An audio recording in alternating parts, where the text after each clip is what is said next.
السلام علیکم. ہم الطاف حسین صاحب کا یہ آڈیو پیغام سنانے سے پہلے آپ سے یہ عرض کرنا چاہتے ہیں اور اپنے ناظرین سے کہ ہمیں ملک کے تمام ملکی اداروں سے محبت ہے، خصوصاً فوج سے ہم پاکستانیوں کا رومانس ہے، چاہت ہے. اس یونیفارم کو دیکھ کے ہمارے دل میں محبت جاگتی ہے، دل دھڑکتے ہیں. ہر سپاہی کو دیکھ کے ہمارا جھک کے سلام کرنے کا دل چاہتا ہے، کیونکہ یہ سپاہی ہماری جان و مال کی حفاظت کرتے. جب ہم کسی سے پیار کرتے ہیں، محبت کرتے ہیں، چاہت کرتے ہیں، تو اس سے التجا بھی کرتے ہیں، درخواست بھی کرتے ہیں، اس سے پیار سے بھی کہتے ہیں، اس سے ناراض بھی ہوتے. اور یہ دعا ہے ہماری کہ یہ ویلاگ ایک التجائیہ درخواست کے طور پر سنا جائے. بہت شکریہ. اب ہم الطاف حسین صاحب کا آڈیو پیغام سناتے ہیں. آج جو فلسطین میں اور اسرائیل میں جو کچھ ہو رہا ہے اس پر مختلف لوگوں نے اپنے اپنے جانب سے مختلف خیالات کا اظہار کیا ہے. میں chief of army staff general Asim Munir صاحب، میں بصد احترام آپ سے اور آپ کے کور کمانڈر صاحبان سے، اس لیے ان سے بھی میں کہہ رہا ہوں کہ آپ صنعت کاروں سے ملتے ہیں، آپ تاجروں سے ملتے ہیں، آپ ملک کے ہر قومی مسئلے پر بات کرتے ہیں.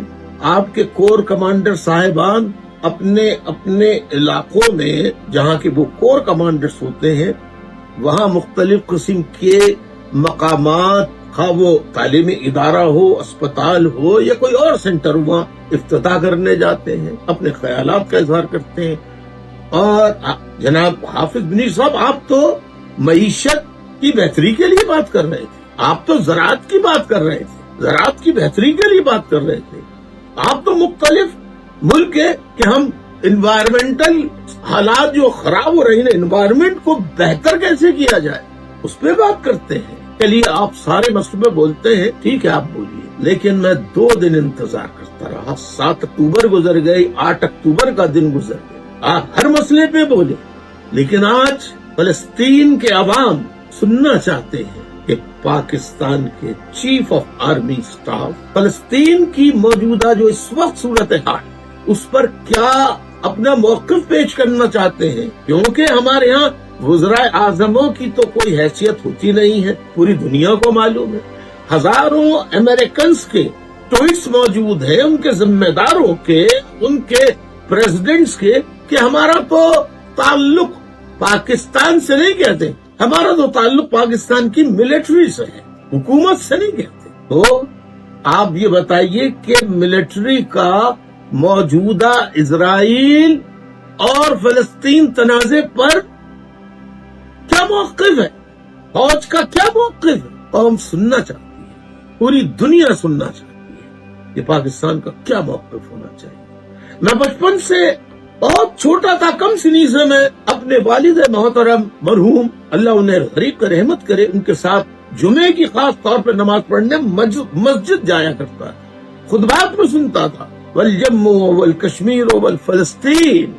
تو آپ معیشت پہ سارے فوجی چیف جو ہیں، چیف آف آرمی اسٹاف جو ہے، معیشت ملک کے اندر حکومت اچھی ہے بری ہے اور دیگر مسائل پہ تو بات کرتے ہیں.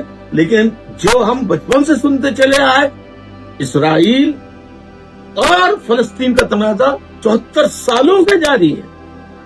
آپ ہمیشہ، آپ تمام آرمی کے چیف سابقہ، وہ ہمیشہ فلسطین کی بات کرتے رہے.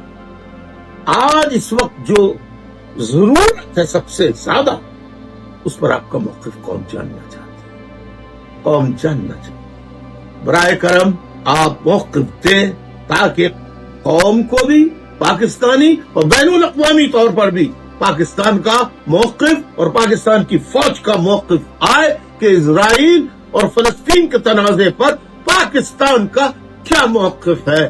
خدا را کچھ تو بولیے، خدا را کچھ تو بولیے، خدا را کچھ تو بولیے. یہ آپ سے میری آج کے اس ٹویٹ کے ذریعے اپیل، فریاد ہے. یہ بڑا انسانی المیہ ہو رہا ہے. بولیے، کہیے، بتائیے. اجازت چاہتا ہوں. خدا